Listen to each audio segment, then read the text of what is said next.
What y'all listening to? Limelight Highlight Podcast.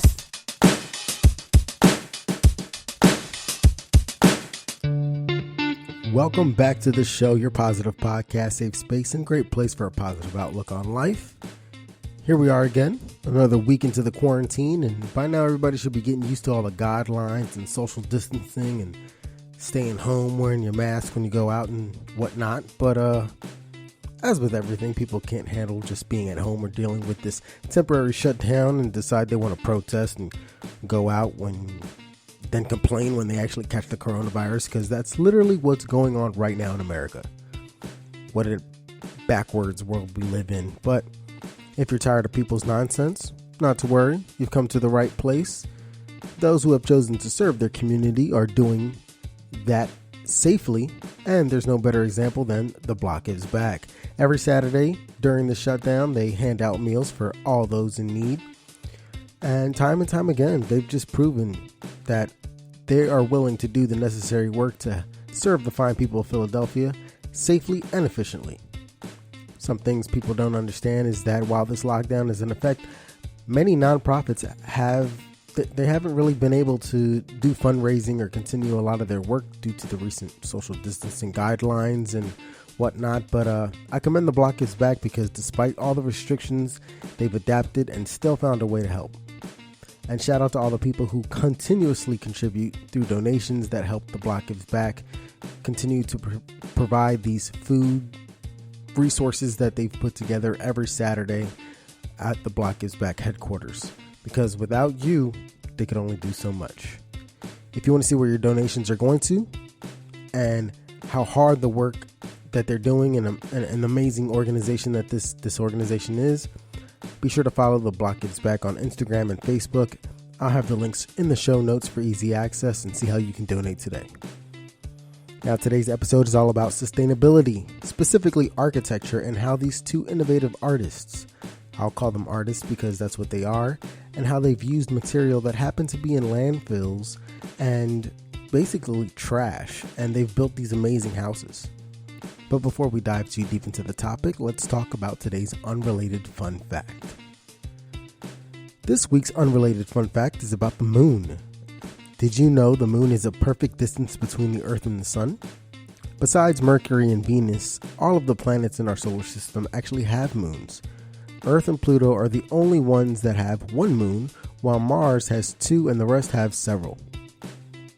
But when I say our moon is the perfect distance between the sun and the Earth, I mean our planet is the only planet that experiences solar eclipses. I didn't know that before today.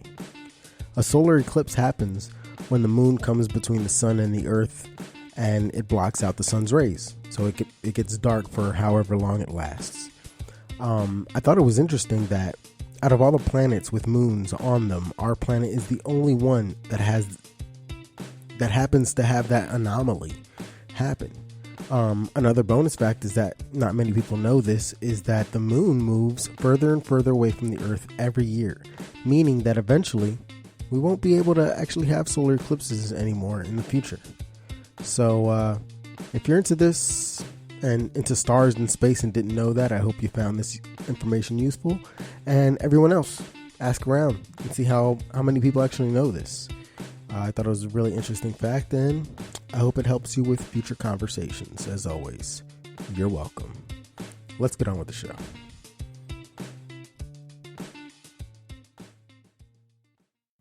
Now, as I said over and over again, our planet is polluted beyond belief. So much so that if you listen to previous episodes on this podcast or just pay attention to the news regularly, you'll know that there's a huge mass of garbage in the Pacific Ocean known as the Great Pacific Garbage Patch.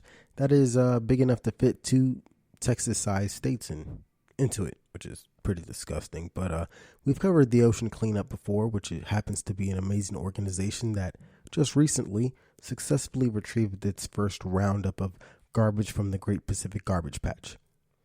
Pollution in both the skies and our oceans are terrible contributors to health problems all over the world for both sea and land animals, and even for us humans.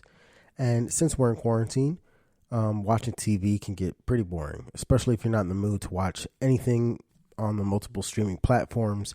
So every now and then my wife and I like to watch random YouTube videos to play in the background just to kill some time while we're either cleaning or on our phones, just taking a break from TV, really. And one of the videos that we came across had to do with some of the most unique homes.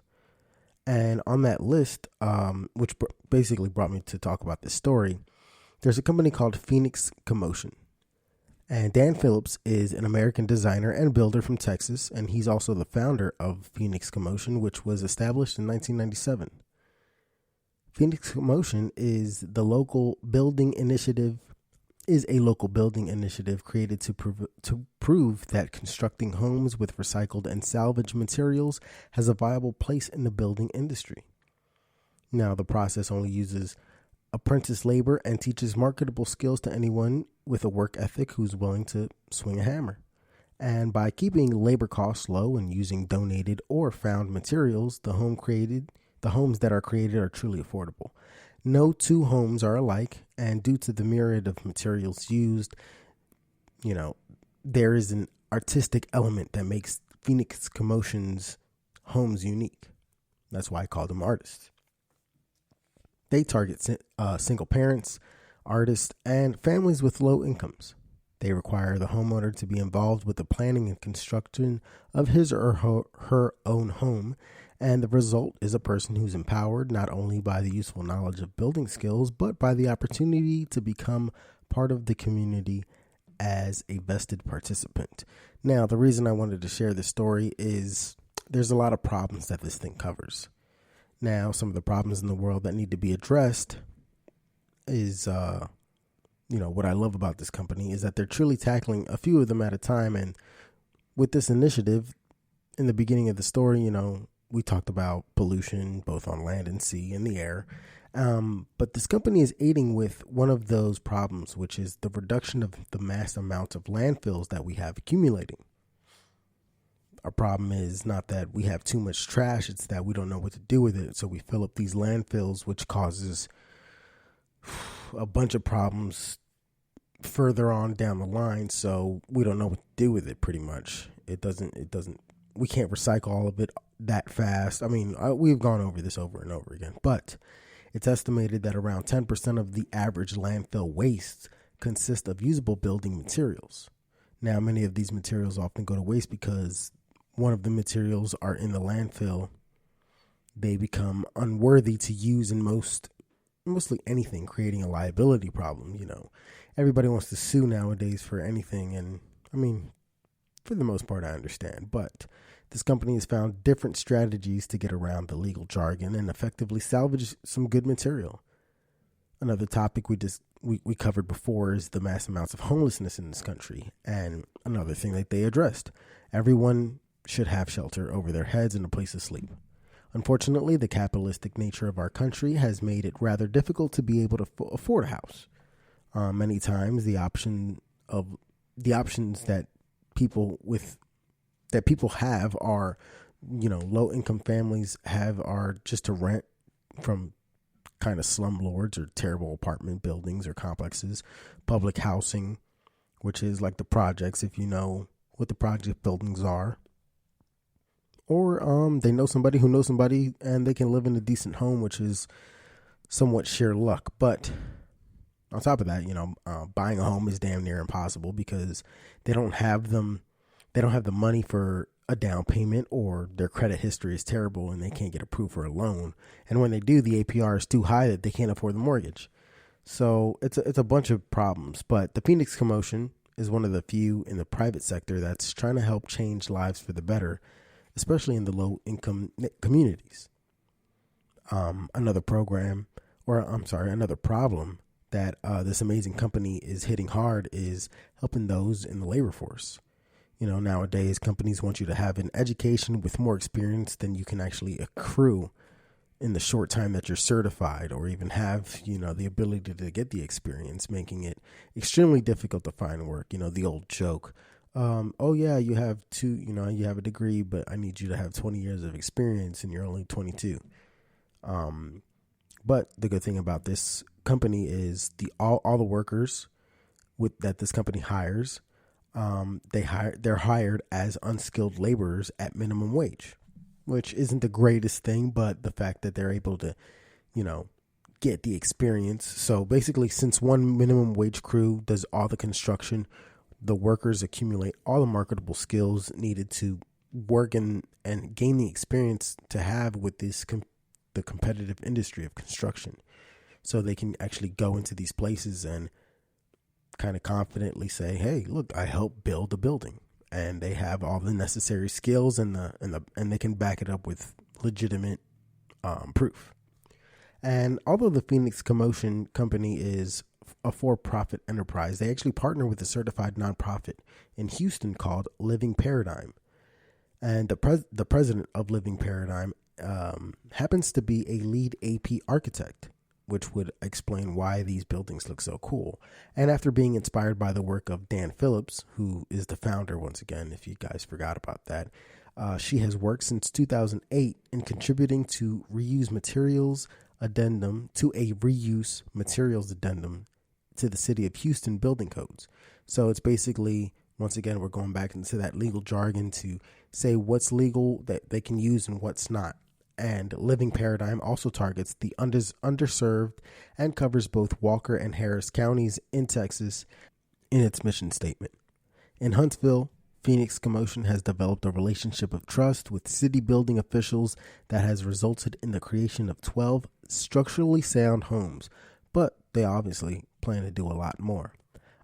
Living Paradigm also houses the Phoenix Fund, which is seed money.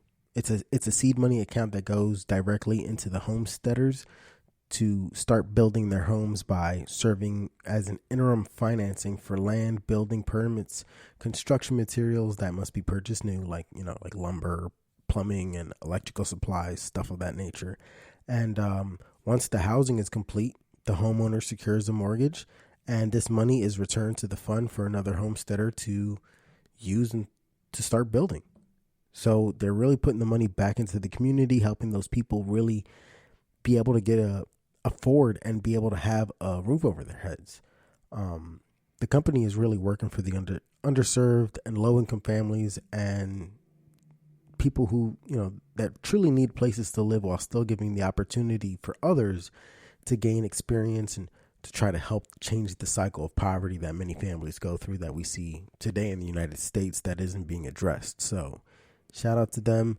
I think that it's an amazing organization. It's an amazing company, regardless if it's for profit. They work with nonprofits, and they're working overall they have strict criteria, and that criteria is for people of low income, people who really need it. If you know anybody, or if you ever grown up in the quote unquote hood or low income areas, then you know how much this type of organization and community can really benefit from a company like this. So that's why I really chose this.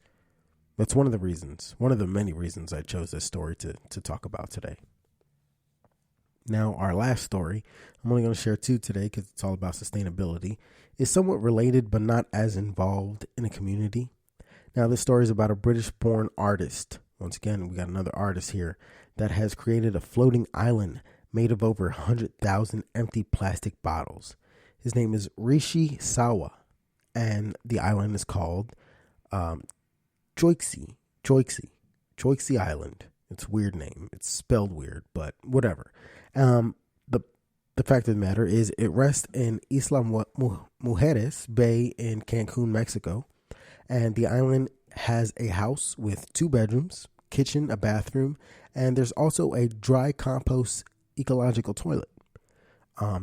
Rain is collected for running water coming out of the conch shells. He's built 2 ponds, a solar-powered waterfall, and has a small connecting river. He's got a wave-powered washing machine so he can wash his clothes. There's solar panels providing electricity, and he's even got internet connection. He's really living off the grid, off of completely renewable resources. And the foundation of the island is made up of nets containing plastic bottles. That's how it floats. And Rishi continues to add to the island to this day, increasing its scale and making improvements. The construction of this island began back in 2007, Before that, he created a similar island constructed of 250,000 bottles called Spiral Island. Unfortunately, it was destroyed by